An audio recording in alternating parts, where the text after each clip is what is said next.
Well, no, it's just like there's got to be a way to have a holistic way of bringing people to the conclusion that they can keep what they've built. Yeah. Rather than continually starting over after they've built it. If you look at the Mayan cultures, for example, they built their cities and they built it in the center of a forest. And as the culture grew, they continued to cut down the forest farther and farther away from the village, and so it almost became impossible to bring wood to the center of the culture, so the culture collapsed. There was no way that they could reinvent their energy source in order to keep the culture flourishing, and I really feel like that's what we're doing right now. And the work you're doing is tremendous, but unless we get a handle on our energy supply and sources and get away from things that are not reusable and not renewable, yeah. Well, everything is going to collapse. Well, that's the beauty of the work that's going on there right now, right? You have to think about the landscape, right? It's an infrastructure that can't be used in modern times, and the investment to put into that infrastructure to make it, for a modern city is out of control. We're not thinking about that right now. So now you have people living on that infrastructure. The roadway, the sewer system, the dams, they're not efficient. They need more money for logistics to make sense for business to be there, or business would be there already.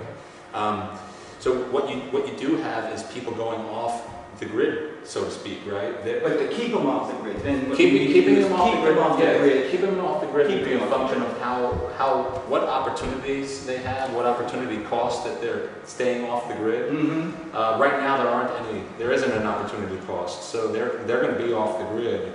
Now, if they can become profitable and be off the grid, rainwater tapping into the ground, if zoning and ordinances and things of that nature don't prohibit them from moving forward this way, which they likely will in the future, they can probably make a mark for themselves. But there's no telling where human nature will take this group of people. But I think it's even looking at you can't take on these huge structures or systems head on, like globalization or...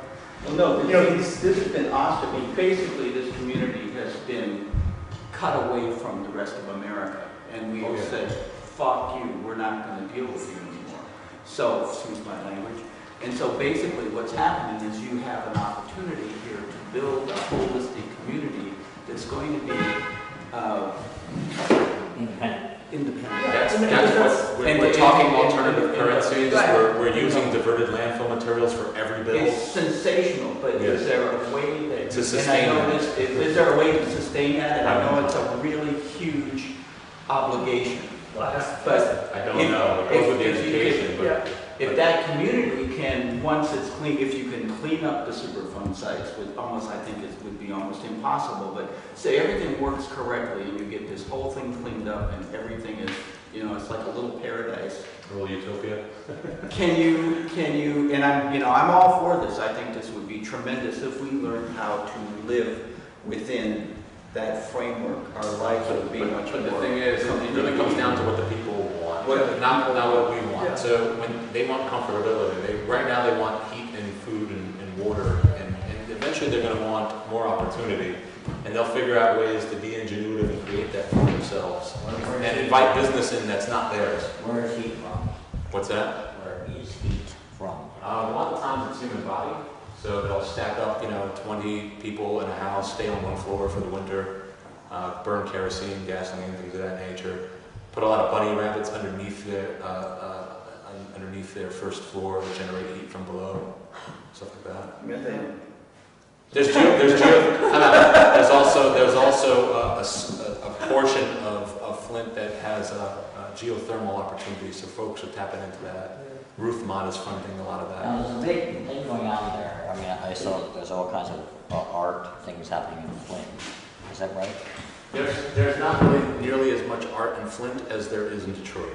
Detroit's got a lot of art. Something about Allison Knowles who's in Flint or something like that. Allison Knowles was at this. I don't remember if I spoke to her per se during the festival or during the week or whatever, but yeah, that's all based around utilizing this Superfund site as an area of ideas.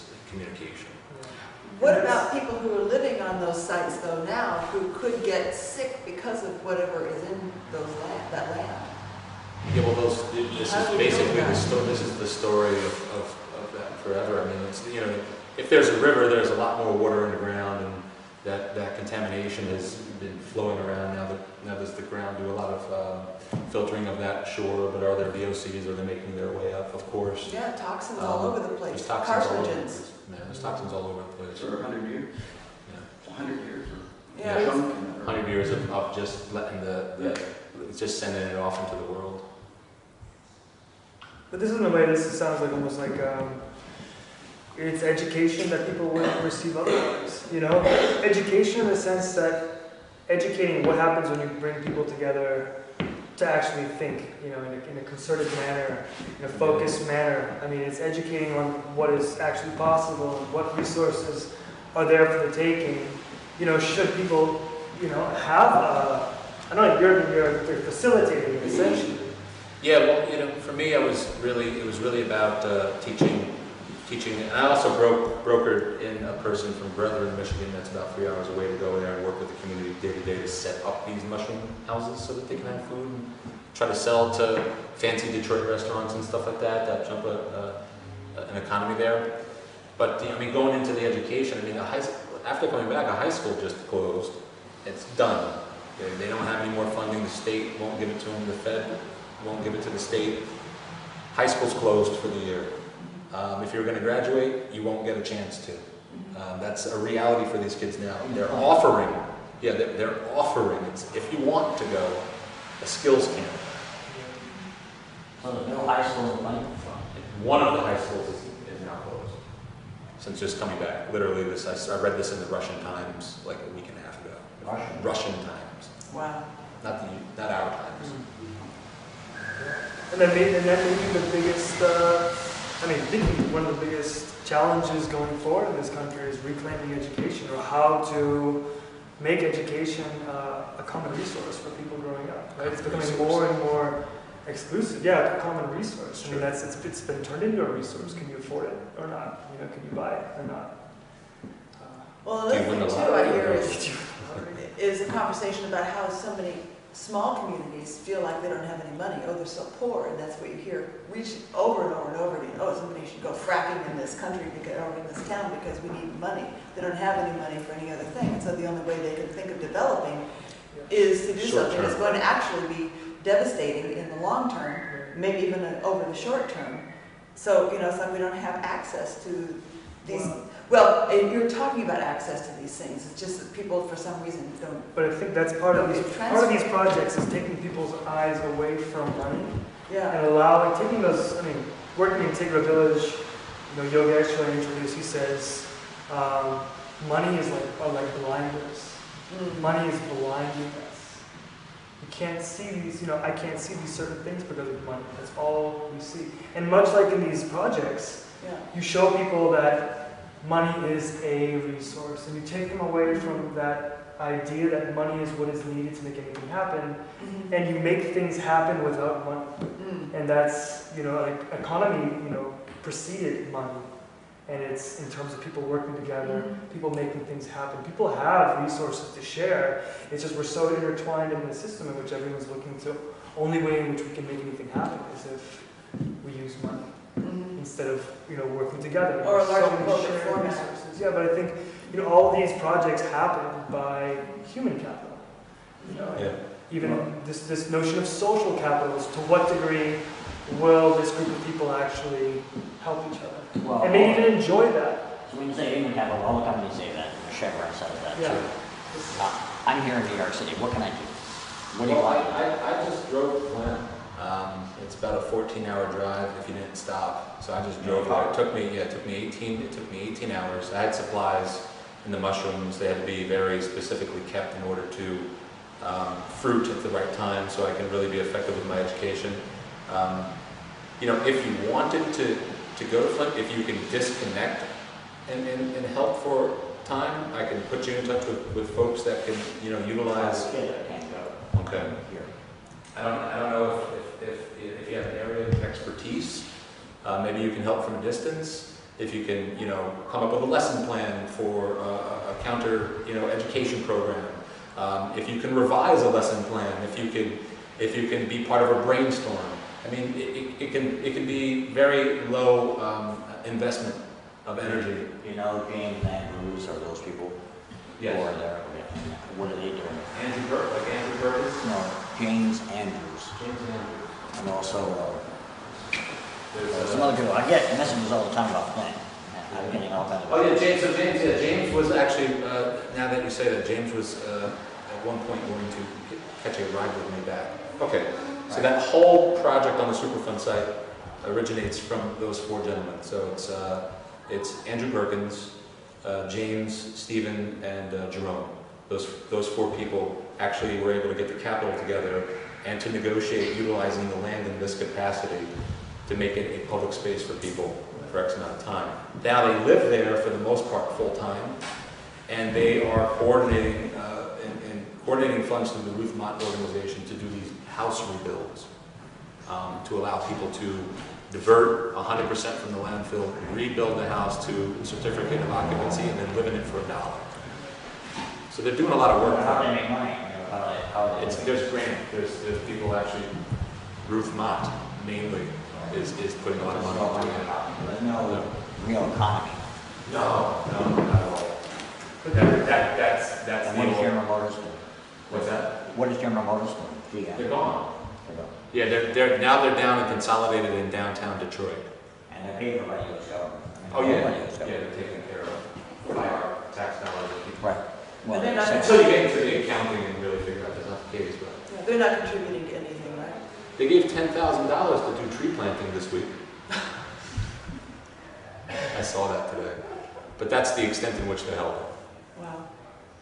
But there is, I mean, I thought of this question as well. I mean, how can people help, you know, from a distance or get involved in these projects? And even, you know, I'll do it here.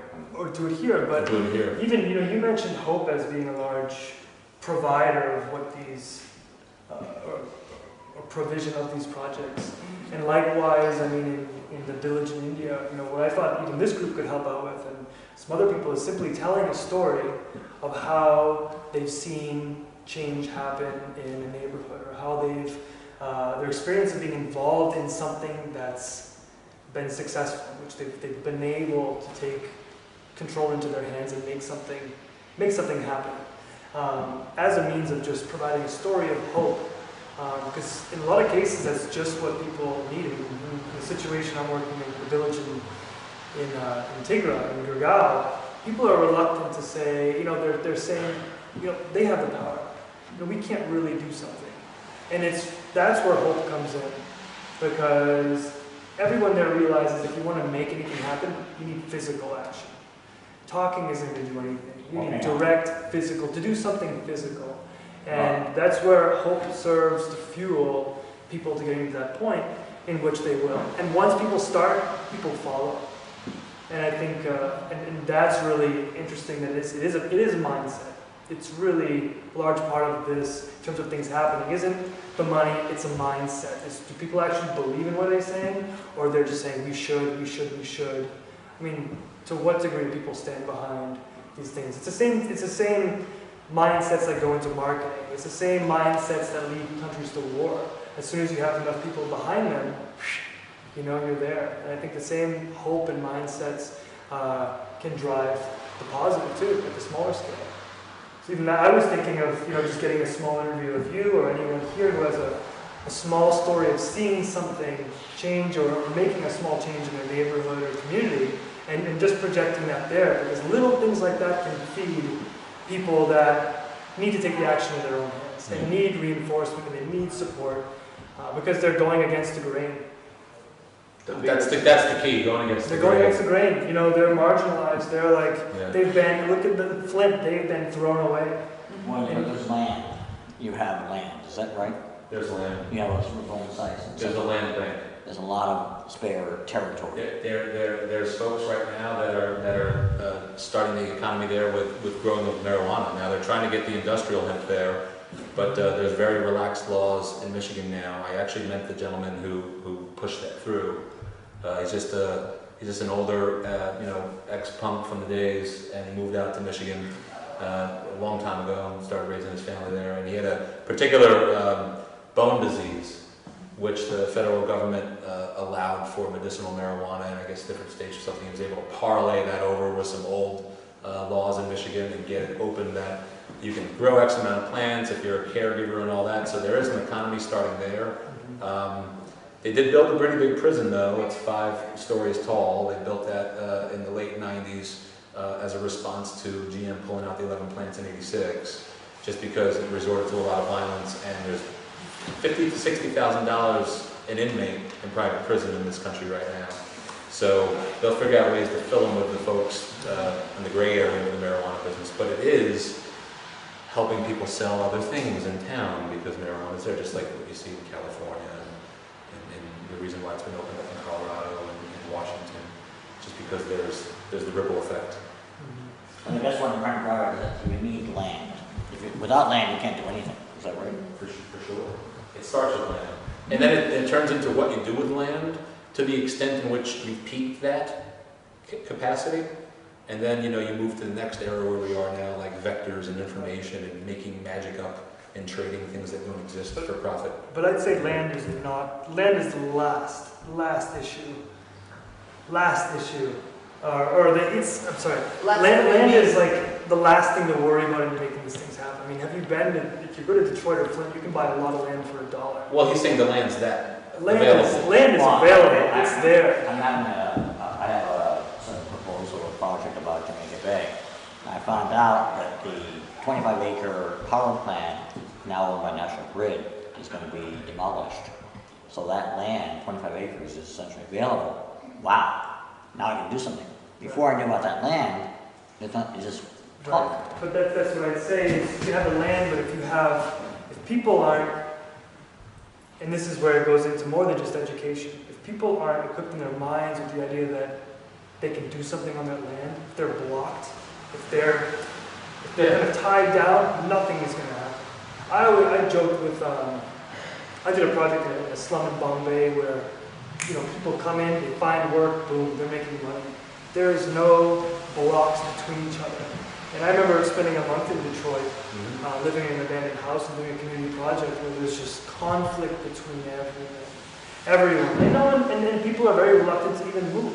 Yeah. And I remember saying, if I took 10,000 slum dwellers from India and I dropped them on this plot of land, you'd have an economy in a month. Because it's that mindset. It's not the land, it's not the resources, it's the mindset. It's the attitude, it's what's keeping us apart and fighting rather than looking at how we can solve our problems. It's where's people's attention going? I don't have any money, rather than what can I do in that land? These are huge distractions that are, I think, probably systematically keeping things in place. It's very much a class structure. Right, and it's successful in keeping classes where they are, whether it's literally in the caste system in India or in the class structure we have here. I mean, and those are the things that have to be broken. Resources, I mean, there's so much land in this. Yeah, you can figure it out. It's so much, but that's where, I mean, is there a reason why education is not funded and jails are at the drop of a hat? Yeah. I mean, that's very important. Rich, you mentioned that it was in Vietnam, after all the protests in Vietnam, that people realized that education should be pulled away. You don't want to educate the working class. Once you educate, what you do is you chain them to debt. You have to pay more money to go to school, and then you're stuck with debt, and you can't actually function. You're just busy returning the debt. I think that was totally the purpose. Look what happened. You lost the Vietnam War. Because you could go to school for nothing. And that's the crazy social condition that I found in Detroit. It's people are dealing with all these social conditions and all these blockages rather than receiving any education. The one thing I see, the difference that I see in Detroit is just Detroit. I didn't really pick up on community in Detroit at all. Like there's very visible lines between neighborhoods and things of that nature, but community in the sense of what do we do? Like the ingenuity that I'm seeing in Flint and the way that people are reacting. I mean, in Detroit, there's a lot of people influxing there to take advantage of this landscape. How can I be creative here? How can I help? And that's great, but it's transient. The projects are oftentimes fantastic, but what is a miniature putt-putt really going to do for, out of reclaimed materials, going to do for the children in Detroit, other than take their mind off of it for 5 minutes and then go, what the hell is this all about? Yeah. So it's just different in Flint. These folks are tapping in and figuring out ways to get funded to do geothermal. There's solar on houses. They're growing their own food, whether it's like I said, rabbits, vegetables, mushrooms. They're educating, supplemental education, just different, different ways of handling this. What I hear you talking Trying about to is squeeze in something- and consolidate as well, Yeah. physically. I mean, I think it's really important if there was some change and more appreciation of what's going on with landscape. We can't live if we don't have clean water. We can't live if we don't have an earth that we can function on. We're not the only species that lives on this planet. And, I get very concerned about biodiversity and, and cultural diversity. We're losing so many things The answer like to this. that is de-extinction. I don't know what you know about de-extinction, but they're taking artifacts now and they're using artifacts to grab DNA and bring species back to life today. Like reintroduced. Introduced now. De-extinction. De-extinction. Not distinguish species, for example, buffalo or beaver, and have them brought into much greater number. And there's a book called Water and Natural History by an engineer, and she argues that if the United States has brought back the original number of buffalo, and beaver, and prairie dogs and so on, the water would be much better quality. The water would be better quality because we would have to give those buffalo land, perhaps, to graze. We wouldn't have farming, we know today. Well, farming is detrimental to the We wouldn't environment. have cattle ranching, we know today. In fact, Industrial farming. But how do you- That's different. Farming than industrial farming. Oh, yeah, you yeah, have of buffalo course. habitat and prairie dog habitat, that's their book, Yeah. You had wild animal habitat, and these are not extinct species, and I appreciate the de-extinction, but they're not extinct species. If you just allowed that, and that would be certainly possible in Western Michigan, then Well, then we get into now we're just getting into the, overpopulation of our species on the planet and how we, work in our environment and live in our environment. Yeah, well, I think that's, there the you go. increase in population then, that is possible. But that doesn't necessarily offset what we're doing. It's not addressing the Yeah. core problem. I mean, that's more of the I am God culture of let's use I am God technology. Yeah, humans are God. Let's re-engineer ecology. Let's say in Nebraska where Genetically- there's already prairie, just not having farming. Sure, not but how do having you ranching. that? I mean, That how ain't do nothing to do what that? they do. It's not having us do any God. They do quite well by themselves. They don't need us.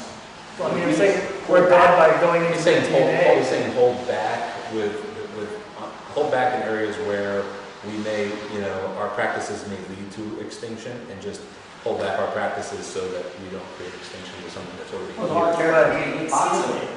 This woman had her hand up Oh, quite sorry. some time ago, and we haven't heard from other people either.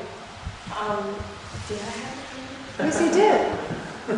Have you forgot what you wanted to ask? I don't know whether it's, it seems like there are a lot of different ideas going around, but there was a certain point where I was thinking about where you were talking about the mindset, and I think that it's also very important that we incorporate this within our own individual lives, and it's not always, it's over there that we're going to help that community, and then we come back over to our own, and we continue to kind of maybe live a different life from that community, and that can make that's a good things point. be kind of hypocritical. I also was thinking about what the Occupy movement has brought, and I participated to just mainly with the Occupy Sandy, Yeah.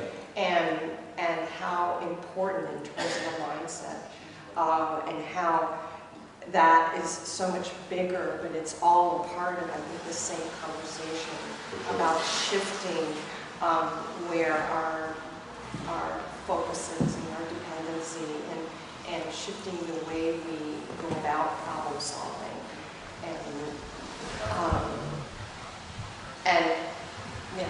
So that's 100% accurate. What happened post-Sandy, particularly in the Rockaways, because there was a lot of media attention there. There was other areas that suffered a great deal. All of Staten Island, Yeah.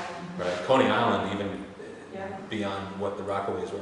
I personally got involved with the Rockaways immediately just because of the Occupy movement and Yana, and forged a friendship with Sal and Sophia there, in which, you know, to the extent that I was just notified 2 days ago that we got more grant money to rebuild the roof and to have a full-blown workshop where I think we got 50 or 100 rain barrels, so people in this particular radius can come as the first group to say, this is how you're going to be able to capture rainwater off your own roof and not rely on the grid if this happens again. This is how you physically drill it, run the piping, how to calculate your roof space, all that. We're going to have the workshop out of Yana. I think that this is a fabulous thing that you've done and that is happening in this type of disaster. But these disasters aren't going to stop happening because the weather has changed. Of course. And so why do you think, I mean, and we think this as a culture, that we can go in and rebuild a community that is in danger constantly? Yeah. Why next year or the year after, that community is going to go through the It's same... not that simple, right? I've spent a lot of time out there, so a couple days a week now. Rockaway. In Rockaway, yeah. So you're both in Flint and Rockaway? No, Flint, I was there for a short period of time. Oh, okay. Rockaway, I drive, I'm always in New York 2 days a week, given. So if it's not one, or it's going to be both days that I'm over in Rockaway in some capacity. Okay. So, you know, I've spent some time, even when MoMA PS1 had that video, I put a video out that I canvassed everybody and said, you know, are we looking at this as a blank slate? Are we just looking at the surface of this? I mean, how can you redesign something when you haven't canvassed the community and have nothing to design around? That's not what I'm not even talking about, the redesign of it. I'm talking about the These wisdom people won't let go. The wisdom of actually putting the community back in a place where it's going to be in imminent danger of being taken apart again. They're not going to leave because they feel there's a mix of emotions, right? We've always been the last to be helped. We have no other place to go. We can't afford to go. All valid. That's all. We can't afford. Was the storm manufactured? This You know, is was it natural? You know, what's going on here? These are what the people are concerned about there, but they're not. They banded together and decided that they're not. They're going to try to be more resilient. So more resilient right now is water and energy. So what they're doing is solars on the roofs. There's a big plan. I helped do some of the due diligence on this, but the idea is that this company is coming in to sections of the Rockaways and putting a whole bunch of solar panels on all the roofs on a Monday through Friday basis. All that energy is going to be tapped into the grid. All that energy is going to be tapped into the grid, and the company's going to be profitable. In emergency situations, every house is going to have their own override switch, so they can just override over to use the energy. And they won't be penalized if it's an emergency situation. I can't remember who they selected. I can't remember, solar or something. But who selected? The community. Yeah. So basically, it started with 100 people shouting, dwindled down to 25, and then down to like a dozen or so that would meet at Yana and discuss what's going on here. And then engineers put in their 2 cents and help with due diligence and things of that nature. And there's the capturing water, so that at least you can have water and clean yourself and things of that nature. But leaving, not going to happen. Remedying by building homes on stilts and things of that nature, which they're talking about, folks need to do now, not going to happen. These people would leave if they can get their insurance payouts, but because it was classified as a superstorm, they're not insured. If it was a hurricane, they would have been insured. But the media didn't call it a hurricane. The media called it a superstorm. Superstorm Sandy. Now they're not insured. Yeah, no, Wow. it's the same thing as New Orleans. It's the same thing. It's going to happen to every tragedy that we have because of the way we've treated our environment. And this is not going to stop. We can't fix this overnight anymore. No. It's going to continue to... So what do you want to do? What do I want to do? What do you want to do about that? I think I want the acknowledgement that this is a reality now. I think that that's probably the most forceful thing that we can probably have happen, is to have some level of cultural acknowledgement that we're in this situation. It's like looking at reality. And if this is our reality, what are we going to do to live in our reality? It's not, it is not what it was before. No, And it's not. but it It's seems something like, about changing and trying to figure out some of the solutions, and I think the things you're No, talking this is, about. I love this. I mean, Energies it seems like the only way to address it is at the small level, because Yeah. Yes. what have we seen since the It is invention local. of the word climate change? More deregulation, right? Yeah, no, Right. it's So, absolutely no sense. you can't, there's no entry point. There's no entry point. Things are becoming more and more deregulated. The power structure has completely rebelled against the obvious reality of what's happening. Even in, The denial is sure. And it's clear, I mean, even in that case, showing Gurgaon, it's just, you know, the language there is, well, profit doesn't take care of certain things. That's simple. That's simple. And so it's, you know, little civic groups that are doing that as well. But, you know, a profit generator, profit-centered system is not going to regulate itself. It's not going to say, whoa, listen, we need to slow down because of climate change. That's not a its profit nature. model. And that's like the god of the system. And it's little people kind of pulling it back and doing things at a small level. But I mean, that's the big answer. How do we solve it? Regulate it. Financial crisis, how do you stop it? Regulate it. Climate change, regulate it. Emission, regulate it. Who's going to regulate it? Who has the power? People that don't want it to be regulated. So how can we act? I think that's where the people do come in, and I think this is where your question about how to transfer some of this information and ideas back to the people in India would be a really good point to Sure. take up right here, right now. But even it's two things. Yeah, really. Well, How do we do it? I think Looking elsewhere, we seem to be the worst models. but it feels to me that it's also We had our run in this country, and now we're dealing with what's left. Really, at this point, you know, with the environment, with our resources, like what resources? I mean, even the industrial farms that we have now are supplied with bees that aren't even from this country. Like, we get barges of bees from Australia now just to pollinate our mono farms. Like, we're at that point in this country. We've taken away one of the largest aquifers in the world in Middle America with subsidized farming, putting all that water into vegetables and fruits that we ship out of the country. yeah. And even, I mean, That water's not coming back. not just this country, but that's Oklahoma. Yeah. this is global. No, we're going to pollute the rest of it. Yeah, really. Yeah. Yeah, But We're going to bottle it up and just send it overseas and bottle But it. this is seen as the new formula. I mean, like getting on a tunnel at the airport in London, and HSBC has this new advertisement campaign. You know, they fill all the tunnels as you're walking down to the plane, and there's there's like a fish with a barcode. There's a finger with a DNA, and it's like information is now there. wow. They have a new TV advertisement in which a little girl in India is testing out some lemonade, and then she calls her little boy, like kids like this big, calls a little boy in Paris and says, "How many more lemons do you need?" And so they're gonna bring all the fresh lemons from India, and they say this is, a global economy requires a global chain, a global supply chain. It's a brainwashing. And maybe we're going away from it here, but the rest of the world is full force on what we've been putting full out force. as influence for the past, 50, 60 years? Getting Coca-Cola out in World War Yeah, I mean, we've been massive working power. on getting the system going in the world for a long time. And it's worked. It's worked. It's been successful. It's terrifying. Yeah, it is. It's terrifying. I thought I heard you say something about what are we going to do in here in New York, like a sense of how can we deal with this in a larger urban. Well, I think they're incentivizing people to move to the cities, and the suburbs will become the ghettos, and then you'll have the rural area of everybody who wants to escape it all. Well, If you end up in a city, you're going to end up under the complete control of food being coming in from outside, education being completely controlled, and a homogenization of the city. I mean, we love the city now because it's so diverse, but over time, I don't think so.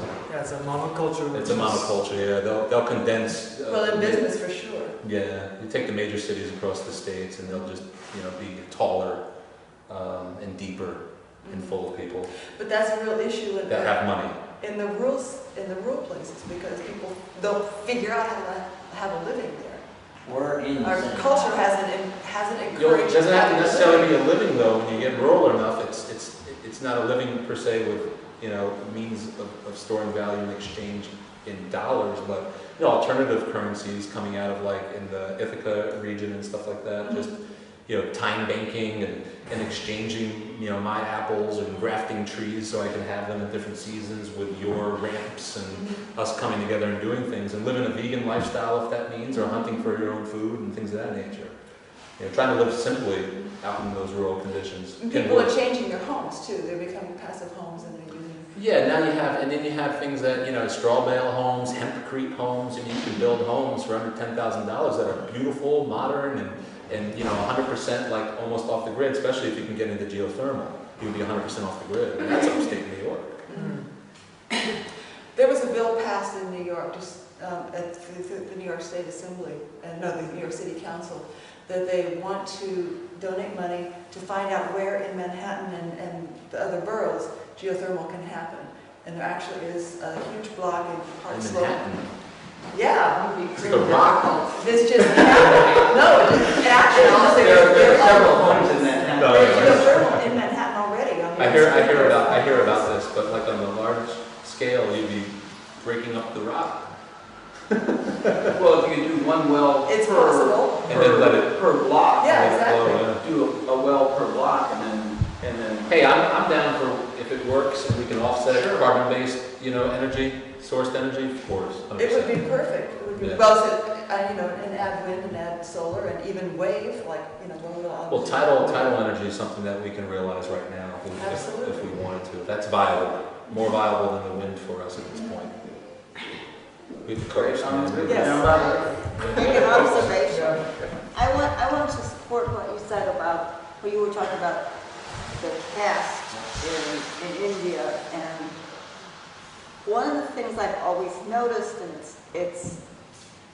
it's nobody's fault, but it always sort of exists, is this coming in from outside into a community and you hit on it, to bring, this is the way it ought to be done. And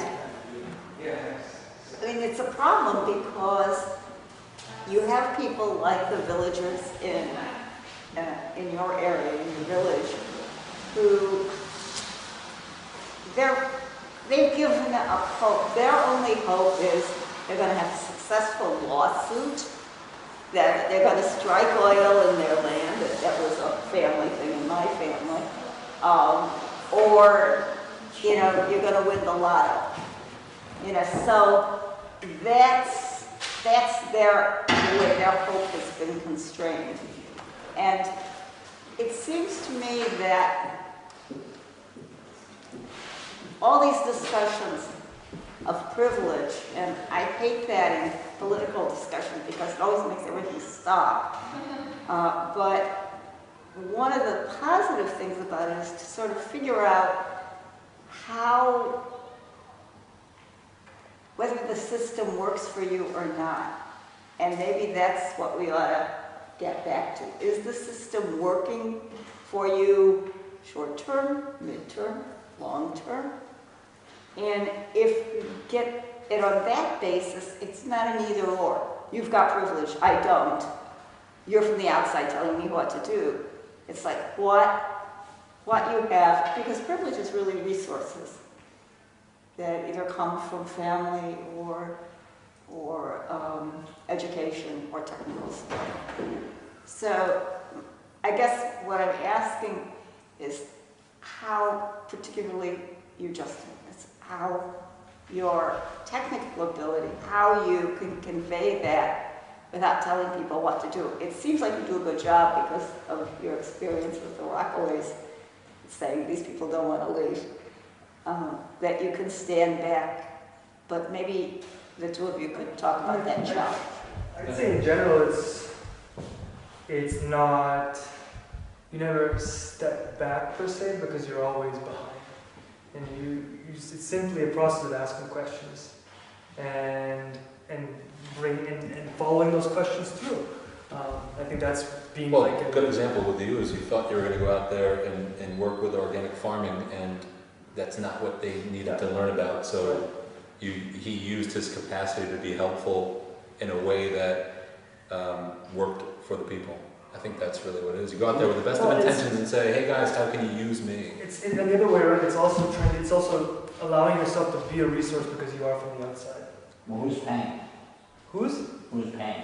Who pays? An art organization, commissioned us to do a project. And they've got 4 different projects happening in different parts of India under the umbrella of this one project that they're doing. So they give us some, funding for materials. What country are they in?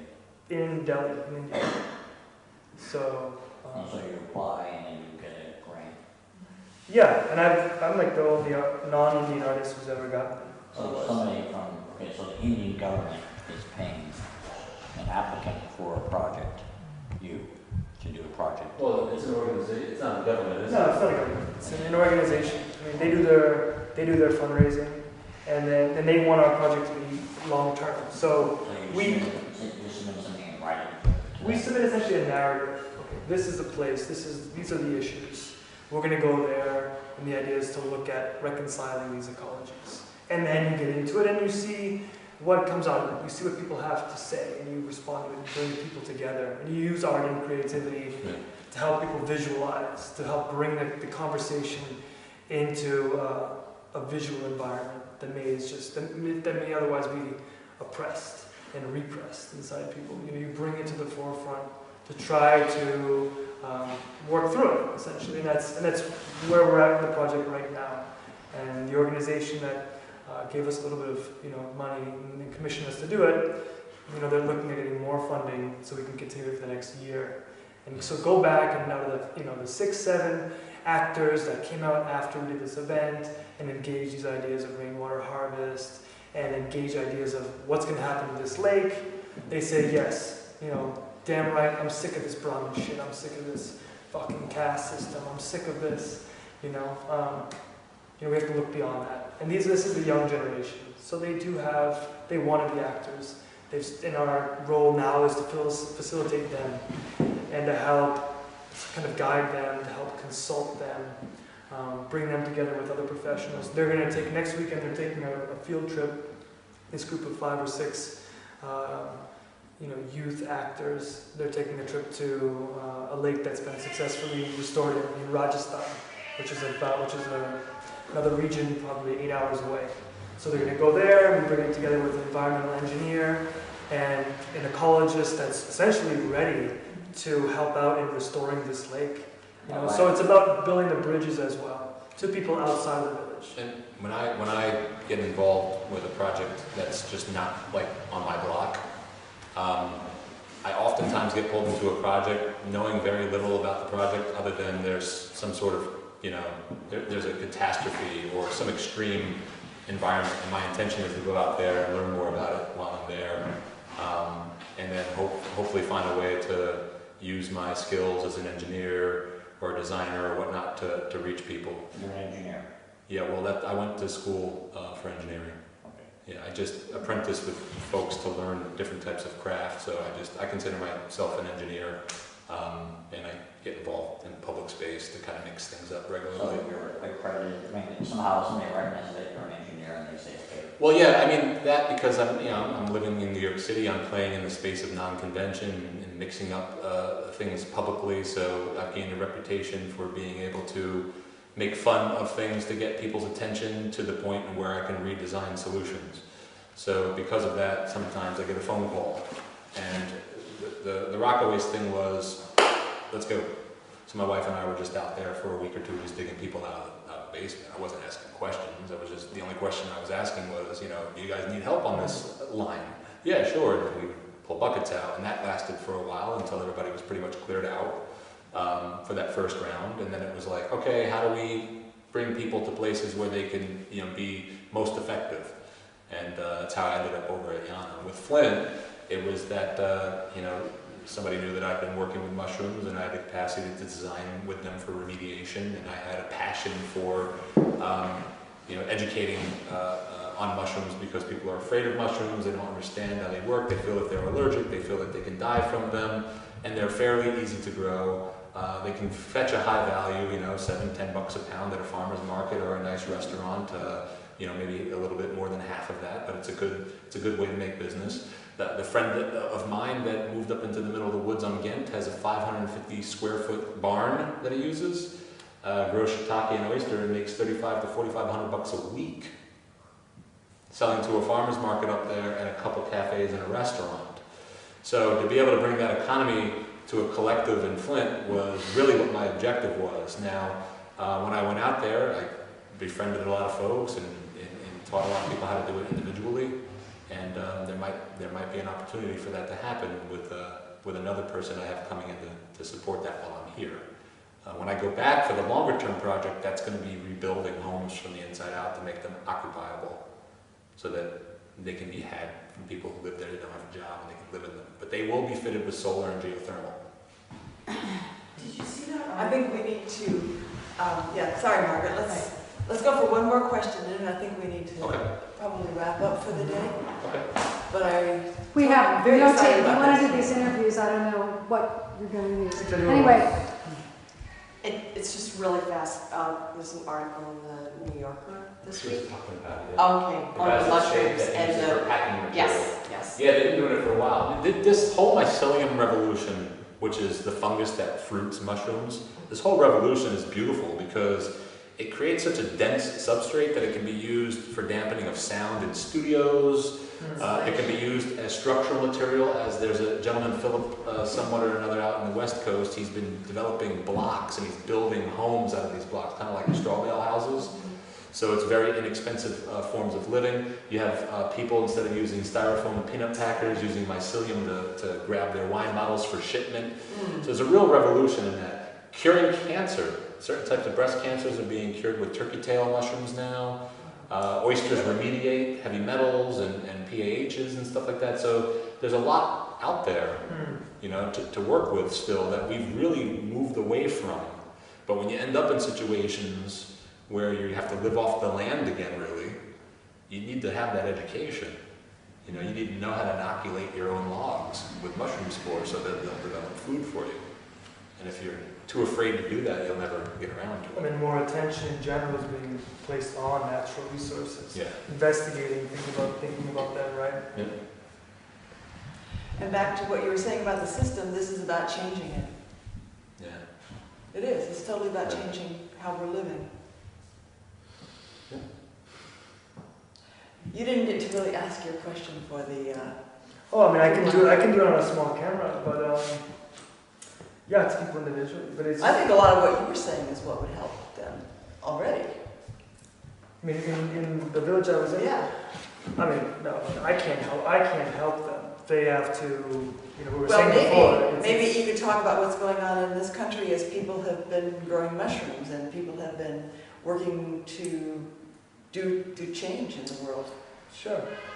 Yeah, I mean, that's something that you can say in a small clip, but it's really, just stimulus, just support, just ideas to get people thinking outside of that, this really oppressive structure that's just keeping them from solidifying that link for themselves. Exactly, and it's very hard to crawl up the lines of the government to get to the higher It's levels not even to have government. any change. It's even the government there is the village itself is the government's, and you have a place in that structure.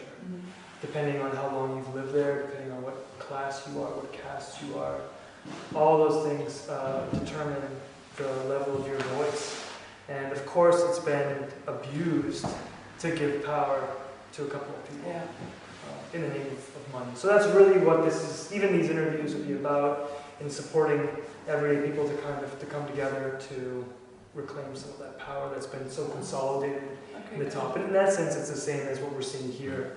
I mean, these people are left out to dry in Flint because all the power has been consolidated in GM. They could make that decision to relocate like that, And no one else would say, whoa, let's think about that. Let's get all the workers and think about this. Well, they did. have a The larger labor conversation. union came back around, and it wasn't the same effect as 36, 37 because they were just going to close and move to Mexico, so they had nothing to negotiate. Wow. Yeah. Well, thank you all for All right. being here, and thank you so much, Yeah. Alex and Josh, for having this conversation. We really appreciate it. Thank you. Thanks for organizing.